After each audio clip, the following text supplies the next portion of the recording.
जय श्री कृष्णा जी। राधे राधे। आप सभी पूछ रहे हैं पुरुषोत्तम मास अधिक मास के बारे में संपूर्ण जानकारी दीजिए। आप जानते होंगे कि पुरुषोत्तम मास हर 3 वर्ष बाद हमें प्राप्त होता है और यह दुर्लभ और श्रेष्ठ और अपने आप में अद्भुत माना जाता है। इस दौरान आपको क्या करना चाहिए, क्या नहीं, कौन से कार्य करने से आप भाग्य की रेखाओं को प्रबल कर सकते हैं और कौन से कार्यों में इस दौरान रोक लग जाती है, ध्यान से सुनिएगा, अंत तक बने रहें।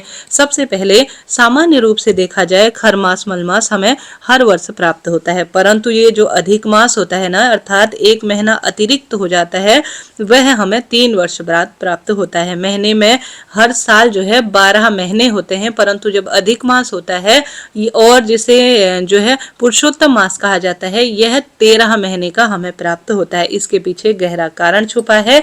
एक बार की बात है, कथाओं में वर्णन मिलता है कि जब एक अतिरिक्त महीना उत्पन्न हुआ तो कोई भी देवी देवता उसे अपनाने को बिल्कुल तैयार नहीं थे। तब भगवान विष्णु ने उसे अपने संरक्षण में लिया और उसे पुरुषोत्तम मास के स्वरूप में प्रतिष्ठित किया, अर्थात मासों में सबसे उत्तम मास इसे कहा जाता है। यही कारण है कि यह महीना सबसे श्रेष्ठ पूजा पाठ, जप, तप, सौभाग्य और शांति और आध्यात्मिक उत्थान के लिए जाना जाता है और यह इसे इस वर्ष हमें 2026 में प्राप्त हो रहा है। तो ध्यान से सुने, 2026 में यह कब से कब तक है। जैसा कि आप जानते होंगे, इसके पीछे गहरा रहस्य छुपा हुआ है। ब्रह्मांडीय संतुलन का विचार कर कर अधिक मास को जोड़ा गया है। आप जानते होंगे, सूर्य और चंद्र कैलेंडर के बीच में फर्क ही इस अद्भुत महीने को जन्म देता है, ऐसा शास्त्रों में वर्णित है और सामान्य रूप से यह अपने आप में सर्वश्रेष्ठ समय होता है।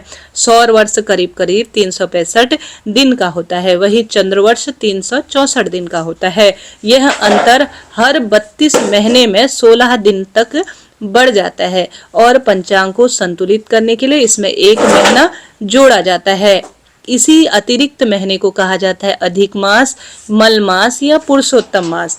इसका उद्देश्य सिर्फ कैलेंडर को ठीक करना ही नहीं है, बल्कि ब्रह्मांडीय संतुलन को भी ठीक करना माना गया है। तो आप समझ गए होंगे कि क्यों अधिक मास मल मास लगता है, क्यों इसे इतना सुंदर और श्रेष्ठ जाना जाता है। तो इस वर्ष 2025 में यह अद्भुत रूप में हमें प्राप्त हो रहा है। यह कब लगेगा, ध्यान से सुने। जैसा कि आप जानते होंगे, अधिक मास या मल मास पुरुषोत्तम मास में कभी भी किसी भी स्वरूप में विवाह कार्य नहीं किए जाते हैं, गृह प्रवेश के कार्य नहीं होते हैं और साथ के साथ नामकरण का कार्य नहीं होता, भूमि पूजन नहीं होता, मुंडन इत्यादि के कार्य पर पूर्ण रूप से रोक लगा दी जाती है। ऐसी मान्यता है कि इस दौरान कोई नए शुभ काम बिल्कुल भी फल नहीं देते हैं और ग्रह नक्षत्र भी मांगलिक कर्मों के अनुकरण नहीं माने जाते, अर्थात यह अच्छा समय नहीं होता है। इस समय भले ही कितना ही शुभ समय चल रहा हो, परंतु कोई भी नया शुभ श्रेष्ठ कार्य नहीं करना चाहिए। वहीं आप सभी को इस दौरान कभी भी कोई व्रत भी नहीं करना चाहिए। शास्त्रों में कहा गया है, सुंदर इसका लेख मिलता है कि जब गुरु तारा अस्त हो और ब्रह्म जो है स्वरूप में जब पुरुषोत्तम मास लगा हो, मलमास समय चल रहा हो और साथ के साथ शुक्र तारा अस्त हो, गुरु तारा अस्त हो, तो किसी भी स्वरूप में और खरमास इत्यादि चल रहा हो तो नया व्रत शुरू नहीं करना चाहिए। नया व्रत अनुष्ठान किसी भी स्वरूप में उद्यापन के रूप में नहीं करना चाहिए या किसी नए कार्य की शुरुआत भी नहीं की जाती और साथ ही गौना भी इस खरमास के दौरान नहीं किया जाता है। पुरुषोत्तम लौद मास में कोई भी शुभ और नया कार्य बिल्कुल भी नहीं किया जाता है।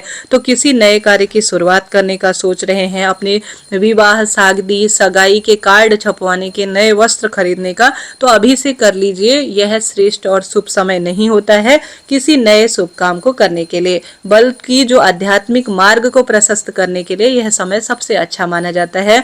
पुरुषोत्तम मास का सर्वोत्तम महत्व ईश्वर भक्ति और साधना से जुड़ा हुआ है। इस समय भगवान विष्णु की पूजा, रामायण करवाना, भागवत कराना, गीता जैसे ग्रंथों का पाठ करना, दान करना, जप तप करना, गौ सेवा करना, जरूरतमंदों की सहायता करना को सबसे शुभ माना गया है। शास्त्रों में तो यह भी कहा जाता है कि इस महीने किया गया पुण्य सामान्य दिनों की अपेक्षा 4 गुना अधिक फल देने वाला होता है। इस कारण से भक्त आत्म की शुद्धि के लिए और साधनाओं को सर्वोत्तम इस समय मार्ग प्रशस्त करने के लिए भगवान की भक्ति को ग्रहण करते हैं।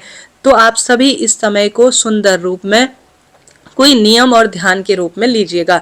जैसे कि इस समय गर्मी का चरम सीमा का जो है समय होगा, तो आप सभी जैसे पेड़ पौधों को सिंचित करने का नियम ले सकते हैं, गौ माता की सेवा का नियम ले सकते हैं, लौद मास पुरुषोत्तम मास की कथाओं के श्रवण का नियम ले सकते हैं, और कोई ना कोई जो है श्रेष्ठ स्वरूप में जैसे प्याऊ पानी इत्यादि के दान का आप इस समय श्रेष्ठ वो ले सकते हैं नियम। परंतु इस समय किसी नए और शुभ काम की शुरुआत नहीं की जाएगी।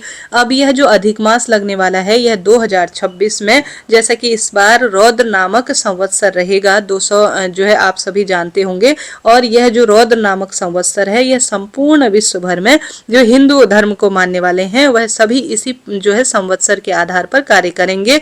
तो रौद्र नामक संवत्सर रहेगा, और यह जो इस बार हमें प्राप्त हो रहा है अधिक मास, यह जेठ के महीने में प्राप्त हो रहा है। तो जेठ का महीना इस बार जो है पूरे 2 महीने का रहने वाला है। और अधिक मास कब से लगने वाला है? शुद्ध अधिक मास हमें प्राप्त हो रहा है 17 मई 2026 से 15 जून 2026 को यह समापन की ओर होगा। तो नोट करते हुए चलिएगा, अधिक मास सबसे श्रेष्ठ स्वरूप में शुद्ध रूप में जो हमें प्राप्त हो रहा है वह 17 मई 2026 से 15 जून 2026 तक हमें प्राप्त हो रहा है। तो आप सभी चीजों को एक एक करके नोट करते हुए चलिएगा। जो अपने आप कार्य हैं, जो किसी नए कार्य की शुरुआत, कोई नया व्रत करना या कोई व्रत का उद्यापन करना, भूमि पूजन करना, मुंडन कराना, रोका, सगाई या कोई भी नए शुभ इत्यादि कार्य होते हैं उन्हें अभी से आप निपटा लीजिए। हाँ, कोई नए कार्य के लिए आप जैसे कोई भी अनुष्ठान कराना चाहते हैं, यज्ञ हवन, रामायण शिव महापुराण पाठ इत्यादि कराना चाहते हैं, तो बिल्कुल इस समय का आप चुनाव कर सकते हैं। यह कार्य देव पूजा, पितृ पूजा के लिए सर्वोत्तम माना जाता है, श्री नारायण की पूजा भक्ति के लिए सर्वोत्तम माना जाता है। तो इस बार रौद्र नामक संवत्सर रहेगा जो कि अपने आप में सर्वश्रेष्ठ रूप में जाना जा रहा है। तो 2026 में लगने जा रहा है मल मास, जिसे अधिक मास, लौद मास के रूप में जाना जाता है। इस महीने महिला पुरुष अलग अलग नियम लेते हैं, और शास्त्रों में, कथा कहानियों में ऐसा वर्णन है कि इस महीने किया गया जप तप ध्यान भक्ति, क्योंकि यह 3 साल बाद हमें समय प्राप्त होता है और यह समय अधिक मास मलमास के रूप में जाना जाता है, जो कि कार्य की सिद्धि के लिए जाना जाता है। प्रथम बार नई वर वधु का प्रवेश भी पूर्ण रूप से वर्जित माना जाएगा। तो आप सभी पूर्ण रूप से सभी चीजों को नोट करिएगा और इस वीडियो को शेयर जरूर कीजिएगा जिसको यह जानकारी नहीं है कि अधिक मास मल मास कब से लगने जा रहा है। तो यह हमें जेठ के महीने में, अर्थात जिसे कई अलग भाषाओं में जाना जाता है, जिसे सामान्य हिंदी कैलेंडर अनुसार, अंग्रेजी कैलेंडर अनुसार देखा जाए तो यह मई महीने में हमें प्राप्त हो रहा है। अधिक मास 17 मई 2026 से लगेगा और यह 15 जून 2026 तक रहेगा। तो इस तरह से आप सभी को इस महीने भाग्य की रेखाओं को प्रबल करने के लिए भगवान की भक्ति करनी है, रामायण पाठ करना है, श्रवण करना है, तुलसी पूजा, पवित्र वृक्षों का सिंचन करना है। अब मई का महीना, जेठ का महीना रहेगा तो सबसे अधिक महत्वता रहेगी जल दान करने की। तो अधिक मास का लाभ उठाएं और भाग्य की रेखाओं को प्रबल करें। राधे राधे जी, हर हर महादेव।